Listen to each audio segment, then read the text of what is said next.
Bien, ¿qué tal? Buenos días. Bienvenidos a esta nueva edición de Política y Poder a través de la señal de Vez Cable Televisión, Canal 3. Y también estamos llegando a través de la multiplataforma de este importante medio de comunicación para hablar durante esos 60 minutos sobre la coyuntura política que estamos nosotros viviendo los peruanos cada día, cada jornada, y donde lamentablemente en el contexto criollo podríamos decirnos que en el Perú no nos aburrimos. No nos aburrimos porque siempre estamos o preocupados o estamos a salto de mata viendo exactamente qué va a pasar con las decisiones que toman en el Congreso de la República, como también la que toman en Palacio de Gobierno. Y por ejemplo, un hecho bastante sonado en los últimos días ha sido la designación de Richard Rojas, un dirigente nacional de Perú Libre, designado como embajador de nuestro país en Venezuela. Primero estaba designado en Panamá y Panamá simplemente guardó silencio, y se conoce que en Panamá el silencio de 30 días corresponde a que rechazan, no quieren saber nada con el embajador designado por determinado país. Es lo que pasó con Richard Rojas exactamente en Panamá, según se conoció posteriormente.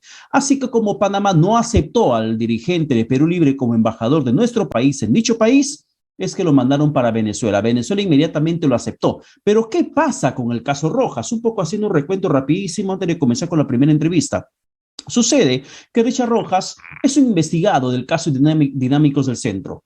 Es un buscado por la Fiscalía peruana en el tema de presunto lavado de activos, en la forma como es que se habrían perpetrado actos de corrupción en la región Junín cuando Vladimir Cerrón era precisamente gobernador regional de Junín. Y Richard Rojas tiene mucho que ver en el tema dinámico del centro, en la captación de personas que pagaban, que coimeaban, que sobornaban para que puedan tener una licencia de conducir de forma irregular sin pasar los exámenes correspondientes para que de esta forma se acrediten con la licencia de conducir correspondiente.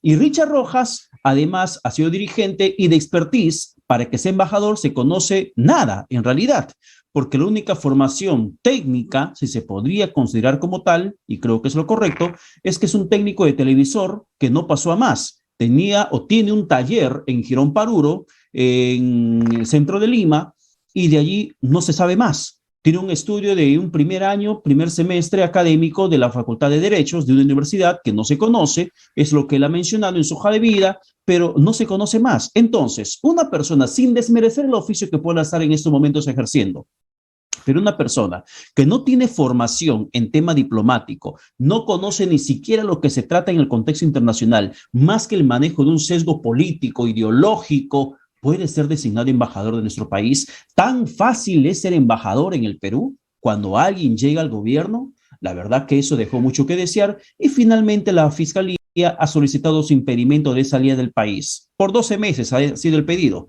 pero el Poder Judicial ha sido la que decidió solamente por 6 meses. El señor Rojas no puede ausentarse del territorio peruano y además su designación como embajador ha sido finalmente desestimado. Sobre ese tema, el contexto geopolítico, lo que está pasando con las designaciones, qué es lo que representa el gobierno del presidente Pedro Castillo en el contexto internacional para nosotros. De esto hablamos con el ex canciller, el doctor Luis González Posada. Doctor González, ¿qué tal? Buenos días, bienvenido a Vescable. Pedro, buenos días, ¿cómo está? Bueno, decirle en primer lugar que este es parte de una gran crisis, un momento difícil para el Perú, donde todos estamos abatidos, confusos, sin saber el rumbo por donde vamos. Yo recuerdo haber leído hace algunos días un talentoso artículo en El Comercio del periodista Segarra Mulanovich, que refiriéndose a un momento parecido, recordaba la frase del historiador Pablo Macera, que lanzó la expresión de el Perú es un burdel, para referirse al caos, ¿no? Y esa Vaya expresión, forma elegante de hablar del país. famosa frase, y esa expresión la rebatió el psicólogo Baldomero Casas, diciendo no es así, porque los burdeles son organizados. ¿No? Es curioso, pero es parte de, digamos, de la historia política del Perú, decirle que estamos así, estamos confundidos, un conflicto permanente entre el Congreso y el Poder Ejecutivo, versiones contradictorias, fragilidad de algunos ministros que no deben estar en ese cargo porque no reúnen las condiciones necesarias para hacerlo, falta de consensos, ausencia de concertación, amenazas permanentes, ¿no?, de disolver el Congreso o de vacar al presidente de la República. Todo eso genera crispación, enfrentamientos e inestabilidad como país. Y parte de esos hechos es esta figura del señor Richard Rojas, que como es fácil expresar, no reúne las condiciones para ser embajador. Yo no intervengo en la parte de las acusaciones que está haciendo la Fiscalía porque no me corresponde, pero sí decirle que la ley del servicio diplomático es muy clara al establecer que hasta un 20% de personas que no forman parte del servicio pueden ser embajadores. Esos son más o menos 12 o 13 plazas que deben cubrir. Pero la ley también es muy clara en señalar que esas personas deben reunir ciertos requisitos, no tener antecedentes penales, ser peruano de nacimiento, tener capacidad y versación, o sea, notorias, es así, conocimientos claros, debes después haber prestado o prestar servicios importantes a la nación y tener una conducta intachable. Es decir, cualquier persona no puede ser embajador político. Pero, doctor González, ¿el tema del criterio de probidad, de ser intachable, está en los requisitos? No, usted, por eso le digo, ¿no? Si el presidente le presentaba al canciller ese candidato, le hubiera dicho, señor, no calza dentro de la ley, no calza entre las exigencias de la ley, pero lo dejó pasar. Primero a Panamá. Cuando Panamá no lo acepta, ¿no? En vez de cancelar ahí el tema, lo deriva a Venezuela, generando el escándalo que todos conocemos, y arguye ahora como uno de los elementos determinantes para su nombramiento, y leo, haber contribuido a la campaña presidencial que llevó a la jefatura del Estado al señor Castillo. Para él es un elemento importante para haber acreditado a esta persona como embajador. Pero, a ver, doctor González, antes de avanzar con el tema de Venezuela, retrocedamos al tema de Panamá. ¿Cuáles son las razones por las cuales Panamá, en su autonomía, en su soberanía, puede guardar silencio frente a la designación de un embajador? Mire, cuando usted presenta un embajador, como el caso de Panamá, ellos tienen un plazo prudencial, que son unos 30 días, para responder si aceptan o no aceptan esa representación. Cuando pasa ese tiempo y no lo aceptan, evidentemente el mensaje es muy claro, no va, porque esto está normado además por la Convención de Viena sobre Relaciones Diplomáticas Internacionales, donde dice que el país donde envían a un embajador simplemente puede guardar silencio, no dar ninguna explicación, lo cual se entiende evidentemente que no es aceptado. En esas circunstancias, en vez de reflexionar el canciller sobre este problema, que además en paralelo se está perturbando por las investigaciones a la cual usted ha hecho referencia, lo lanza a Venezuela, con el mismo propósito, ¿no? Y en ese corto lapso ya vienen las órdenes de impedimento de salida del país. Todo esto maltrata a la política exterior del Perú en todo el mundo. Aunque el maltratado, según dijo, era él y no precisamente la política diplomática peruana. Porque él, claro, en su momento, cuando se le había advertido precisamente sobre el caso de Dinámicos del Centro, lo que había mencionado una primera vez un medio de comunicación era que si finalmente la Fiscalía solicitaba su impedimento de salida del país, él iba a cancelar su designación, que no tenía ningún problema porque no se aferra a ningún cargo, se aferra. Pero la Fiscalía presenta la solicitud de impedimento de salida del país, el Poder Judicial durante la audiencia escucha su declaración en la que menciona que le están vulnerando su derecho. Por eso le digo, el maltratado era él, que le estaban impidiendo trabajar y estaban además atentando contra la autonomía, la facultad presidencial de designar embajador a quien mejor le parezca. Claro, por eso hay reglas que se tienen que respetar, cumplir, puede haber cuestionamiento, ¿no? Porque, por ejemplo, se cuestionó mucho el nombramiento en la época de Toledo de un embajador en Francia, pero podían decidir en su favor en ese momento que no tenía esa señora antecedentes, que había sido agregada científica del Perú en la embajada por muchos años y que era una profesional médica acreditada. Pero en este caso no hay ninguno de estos elementos. Yo lamento mucho porque de esa manera se ha afectado la imagen de la Cancillería del Perú, pero eso es un incidente, Pedro, eso es un incidente menor frente al hecho mayor de que hemos establecido ya firmemente relaciones diplomáticas con un gobierno corrupto y genocida como el gobierno venezolano, de quien el canciller dijo, antes de ejercer el cargo, que era una alianza de corrupción y narcotráfico. Aquí había que aplicarle sanciones.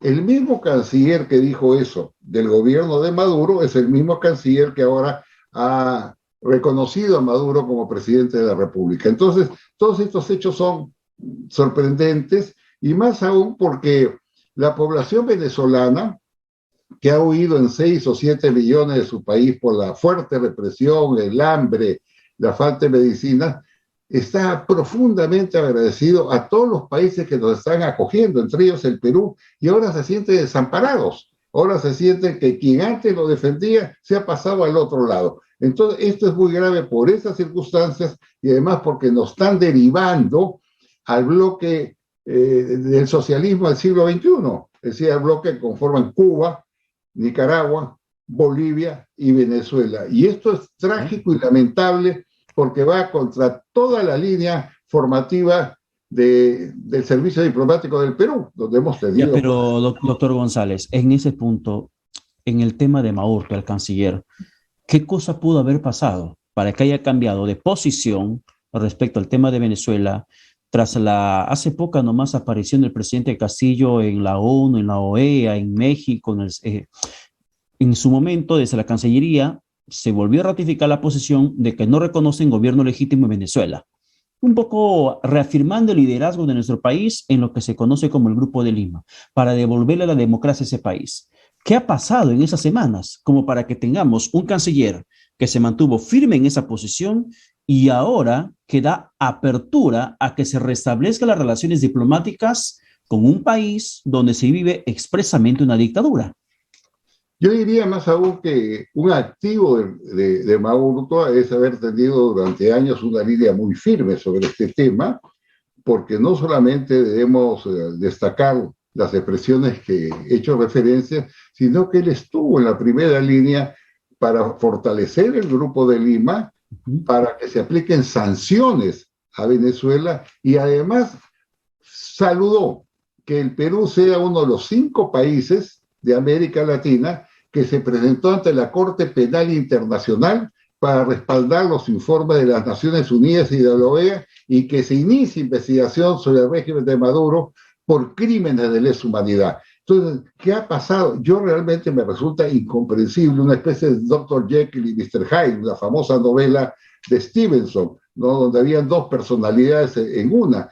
Pero yo me imagino que esta es la gran influencia del Foro de Sao Paulo, que es la que maneja la política exterior de los países del llamado socialismo del siglo XXI, y no sé qué pactos, alianzas o acuerdos pueden haber habido, pero sí les puedo decir que esta realineación de la Cancillería es realmente deplorable y hay que decirlo con todas sus letras, con toda su firmeza, con toda su expresión, porque mañana todos los crímenes que sigue cometiendo Maduro, y lo ha cometido ayer y hoy día, según los reportes que tengo, van a decir, bueno, ¿y el Perú? ¿Dónde está el Perú? ¿Qué se ha hecho del Perú que batalló, que formó el Grupo de Lima? Y eso, ¿qué va a pasar con el Grupo de Lima? ¿Es una desactivación de facto del Grupo de Lima?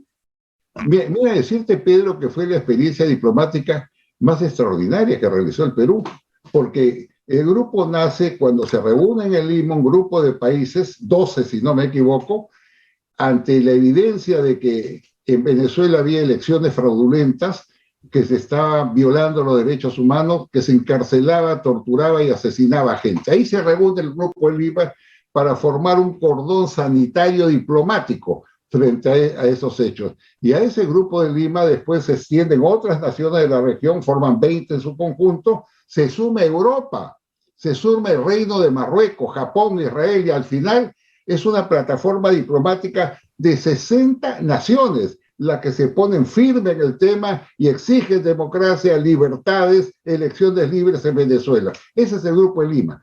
La última reunión, creo que han habido 6, 7, 8 reuniones, ¿no? Acordaron no reconocer. Por eso lo que dijo el vicecanciller, que no hay autoridad legítima en Venezuela, es decir, acordar o no reconocer. ¿Cómo es posible que el Perú, donde nació el Grupo de Lima, no haya hecho lo elemental que es reunir a los países que lo integran, reflexionar sobre el Grupo de Lima y tomar una decisión en conjunto? No, se lanzaron a la liebre solo, lo cual es un desaire diplomático a los demás estados, ¿no? Han pegado un tiro en la sien al hijo de la Cancillería, que es el Grupo de Lima, y han reconocido a un dictador. Eso es lo que ha ocurrido y por eso es que todos debemos llevar nuestra más firme protesta por un hecho de esa naturaleza orada, principios constitucionales y principios legales. Pero a eso... Pero, doctor González, a ver, vayamos al contexto social de cada nación. Lo que tanto, por ejemplo, se habla desde Perú Libre, la libre determinación de los pueblos. Ellos apelan a este criterio de que en Venezuela no existe dictadura, porque el pueblo así lo ha decidido, porque el pueblo ha elegido a Nicolás Maduro, porque el pueblo es chavista, porque el pueblo considera que ese es el gobierno que quiere tener. Los que se oponen a ese gobierno son los que salen de ese país, pero es la libre determinación de los pueblos lo que ha conllevado a ese gobierno. Y como tal, nosotros como vecinos tenemos que respetarlo. Es que ahí no ha habido, para comenzar, libre determinación de los pueblos, porque las elecciones han sido calificadas de fraudulentos por la OEA, por la Comunidad Europea, por Naciones Unidas y por el propio Grupo de Lima. La libre determinación de los pueblos es eso, la palabra libre es la expresión libérrima de la población que no ha habido ahí, ¿no? Entonces no se puede aplicar ese criterio porque es inaplicable en el caso venezolano. ¿Cómo va a haber libre determinación de los pueblos cuando, por ejemplo, las Naciones Unidas ha señalado que hay más de 7.000 ejecuciones extrajudiciales y el caso está siendo visto hoy día por los fiscales de la Corte Penal Internacional? De tal manera que ese no es un argumento para justificar este cambio, este giro espectacular en la política exterior del Perú, que estamos seguros que será pasajero. Esto no va a durar. Pero hay no solamente esos indicadores, Pedro. Por ejemplo, Nicaragua. Todos los días meten preso a alguien. Han cerrado los periódicos, han metido preso al presidente de la Asociación de Industriales de Nicaragua, a todos los candidatos a la presidencia de la República de oposición. Han entrado en iglesias, tienen sobre la mochila 350 muertos, asesinados, y nadie dice nada. Si el tipo, ¿eso es acaso libre determinación de los pueblos? El tipo está matando, asesinando, impulsando elecciones fraudulentas que han debido merecer una convocatoria urgente de la OEA y un pronunciamiento de los países, pero no se hace. Todos estos hechos son graves porque van conformando estados autoritarios en América Latina, lo cual evidentemente no pueden seguir impulsándolo, ¿no? Por las consecuencias funestas que tienen, porque además de ello, tú sabes, en Venezuela se han ido 6 o 7 millones de personas. En Nicaragua, que es un país chiquito, 100.000 han tenido que emigrar, y el hambre y la miseria en esos países yo creo que no vale la pena señalarlo, porque todos conocen las cifras espantosas de pobreza. Pero, doctor González, ahora, dentro de lo que significa, por ejemplo, el intento de restablecimiento de las relaciones diplomáticas de nuestro país con Venezuela, ¿existe alguna consecuencia geopolítica para nuestro país? Que el hecho que, por ejemplo, nos estemos sumando al respaldo político de una nación con un dictador, ¿puede haber consecuencias para nosotros como nación?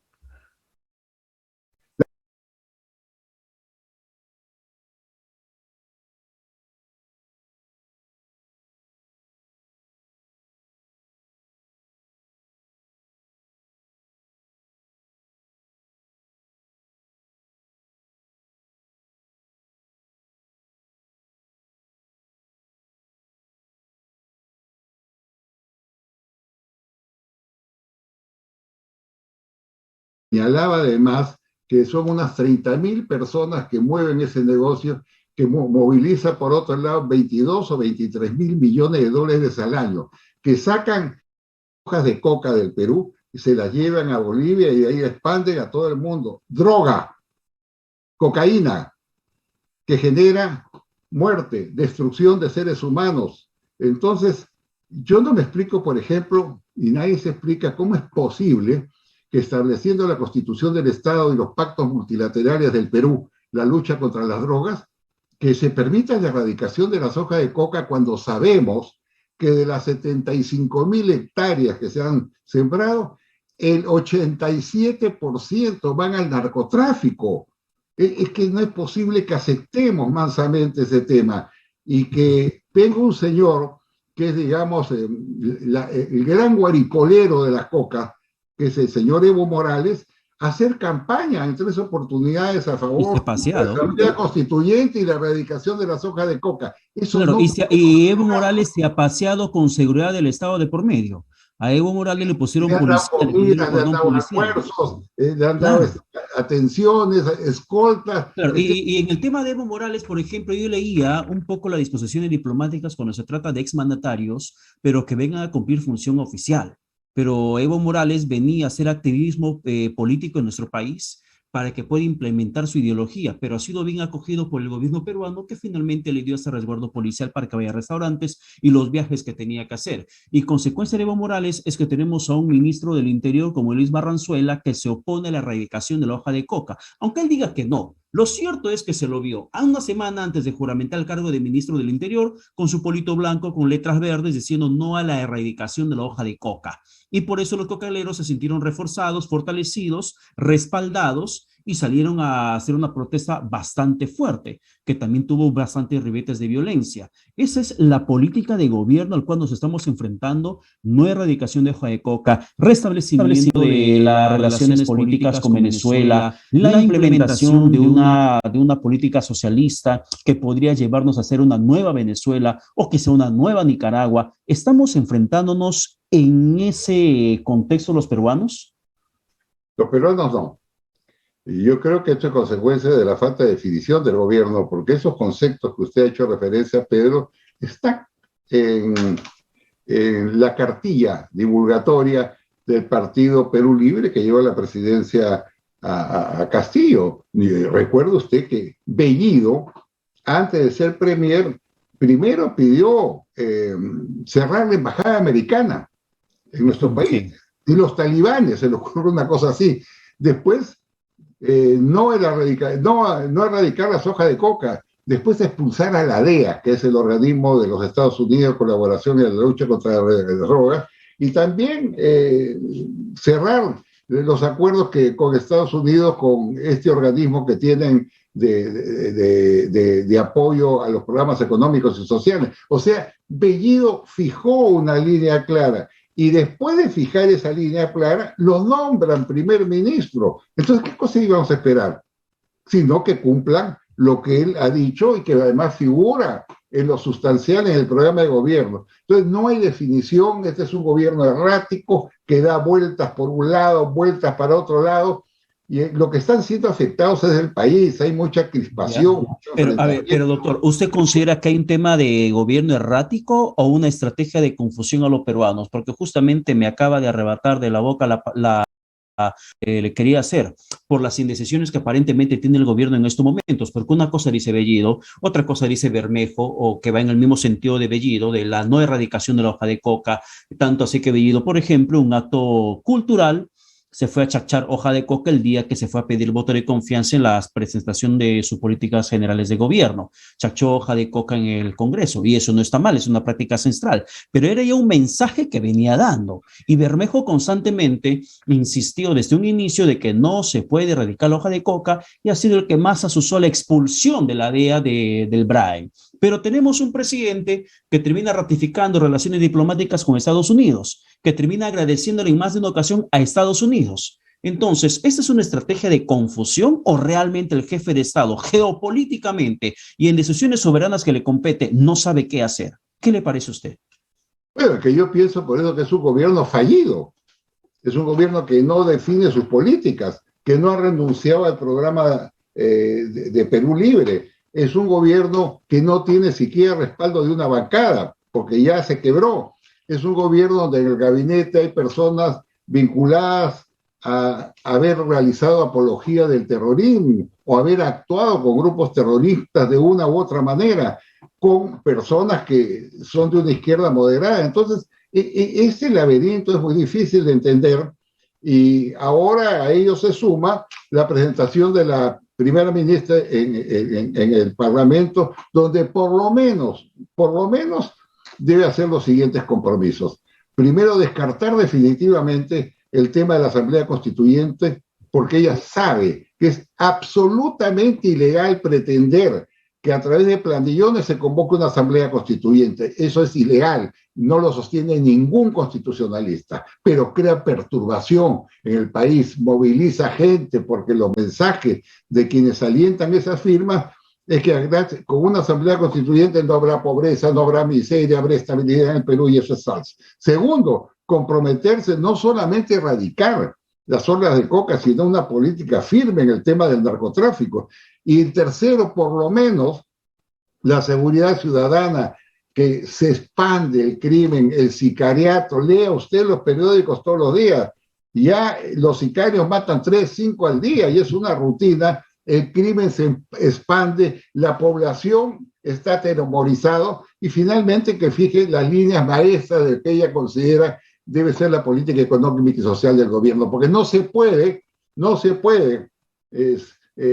dar, digamos, un voto de confianza a una persona que no diga nada, que haga palabreo. Es un momento difícil para el Perú, un momento dramático para el Perú, donde se han presentado hechos como los que hemos comentado en el programa, ¿no?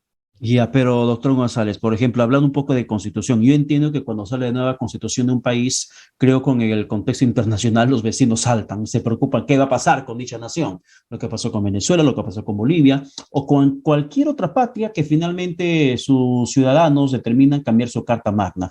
Pero lo que siempre hacemos también es compararnos con Chile.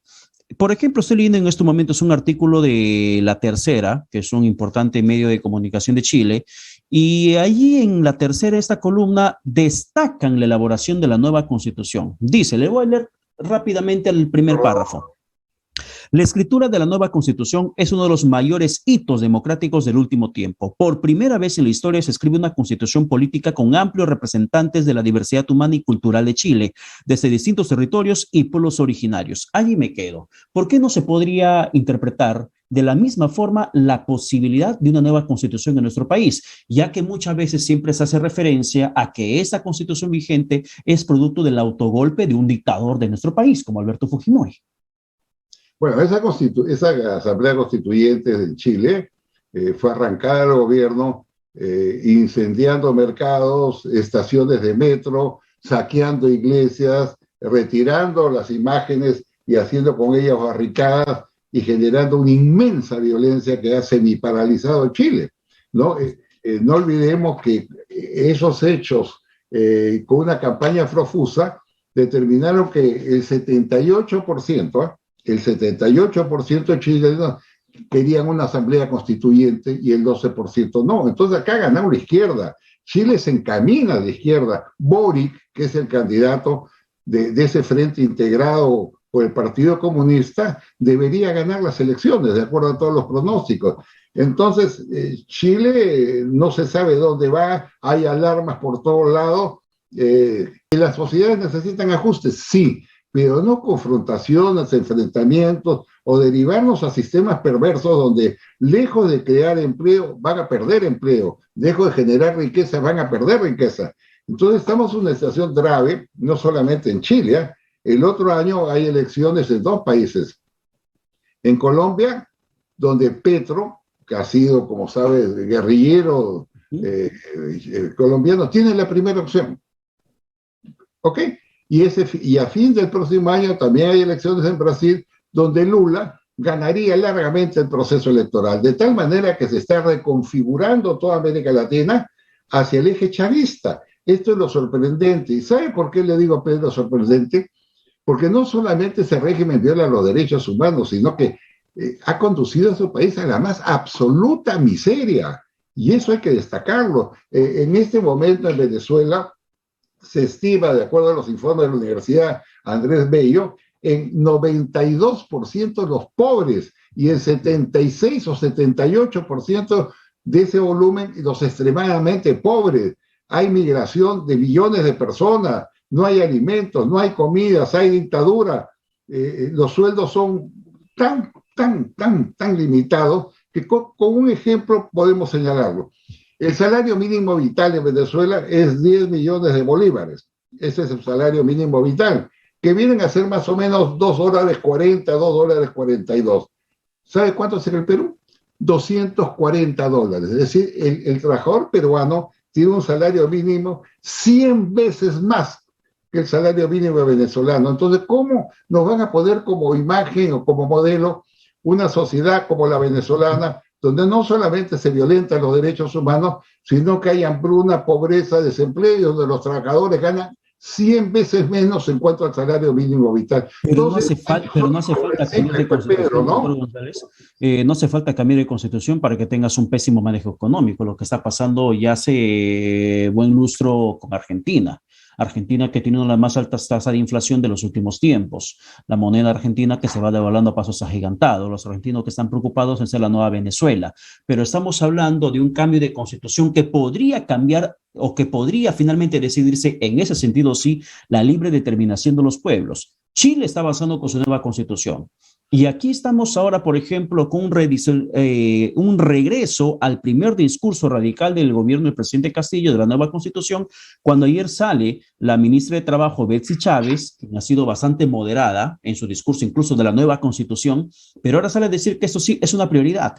Antes de que sea ministra, ella dijo que sería algo descabellado pensar un cambio de constitución urgente ahora mismo, que no es el contexto, lo dijo en su momento, pero ahora dice no, que es una situación urgente y necesaria que se tiene que tomar de manera inmediata la nueva constitución.